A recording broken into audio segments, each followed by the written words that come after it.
Chapter 35, Lev. Where Lev was between the time he left sci-fi and his arrival at the graveyard is less important than where his thoughts resided. They resided in places colder and darker than the many places that he hid. He had survived the month through a string of unpleasant compromises and crimes of convenience, whatever was necessary to keep himself alive. Lev quickly became street smart and survival-wise. They say it takes complete immersion in a culture to learn its language and its ways. It didn't take him very long to learn the language of the lost.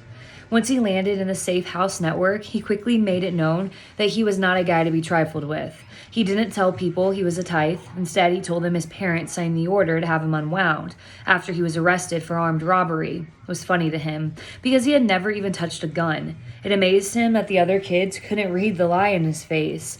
He'd always been such a bad liar. But then, when he looked in the mirror, what he saw in his own eyes scared him. By the time he reached the graveyard, most kids knew enough to stay away from him, which is exactly what he wanted. The same night that the Admiral and Connor have their secret conference, Lev heads out into the oil-slick dark of the moonless night, keeping his flashlight off.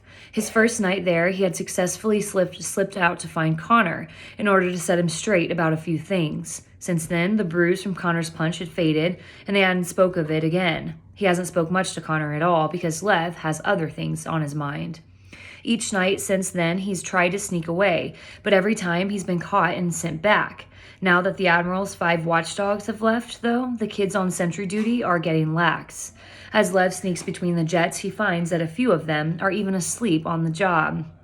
Stupid of the Admiral to send those other kids away without having anyone to replace them. Once he's far enough away, he turns on his flashlight and tries to find his destination. It's a destination told to him by a girl he had encountered a few weeks before.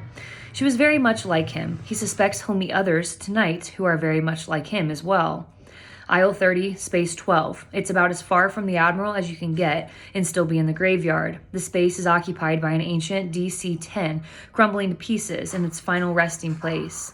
When Lev swings open the hatch and climbs in, he finds 2 kids inside, both of whom bolt upright at the sight of him and take defensive postures. "My name's Lev," he says. "I was told to come here." He doesn't know these kids, but that's no surprise. He hasn't been in the graveyard long enough to know that many kids here. One is an Asian girl with pink hair. The other kid has a shaved head and is covered in tattoos. "And who told you to come here?" asked the flesh head. "This girl I met in Colorado. Her name's Julianne." Then a third figure comes out from the shadows. It's not a kid, but an adult, mid-20s maybe. He's smiling. The guy has greasy red hair, a straggly goatee to match, and a bony face with sunken cheeks. It's Cleaver, the helicopter pilot. "So, Julianne sent you?" he says. "Cool, how is she?" Lev takes a moment to think about his answer. "She did her job," Lev tells him. Cleaver nods. "Well, it is what it is." The other 2 kids introduce themselves. The flesh head is Blaine. The girl is Mai. "What about that buff who flies the helicopter with you?" Lev asks Cleaver. "Is he part of this too?" Mai gives a disgusted laugh. "Roland? Not on your life. Roland isn't exactly the material for our little group," Cleaver says.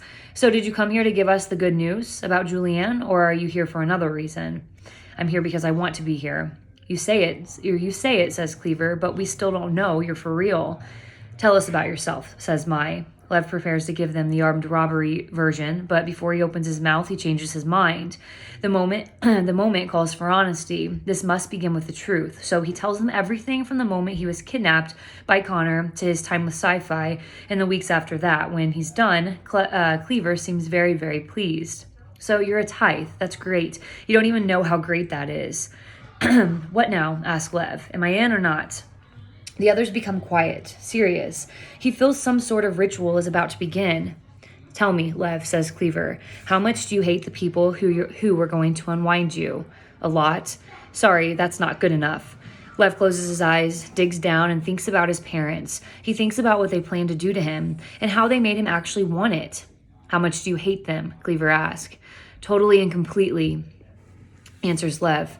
"And how much do you hate the people who would take parts of you and make them parts of themselves?" "Totally and completely." "And how much do you want to make them and everyone else in the world pay?" totally and completely. Someone has to pay for the unfairness of it all. Everyone has to pay. He'll make them. Good, says Cleaver. Lev is amazed by the depth of his own fury, but he's becoming less and less frightened of it. He tells himself that's a good thing. Maybe he's for real, says Blaine. If Lev makes the commitment, he knows there's no turning back. One thing I need to know, Lev asked, because Julianne, she wasn't very clear about it. I want to know what you believe. What we believe, says Mai. She looks at Blaine, and Blaine laughs. Cleaver, however, puts his hand up to quiet him. No, it's a good question, a real question. It deserves a real answer. If you're asking if we have a cause, we don't. So get that out of your head. Cleaver gestures broadly, his hands and arms filling the space around him. Causes are old news. We believe in randomness, earthquakes, tornadoes. We believe in forces of nature, and we are forces of nature. We are havoc. We are chaos. We mess with the world.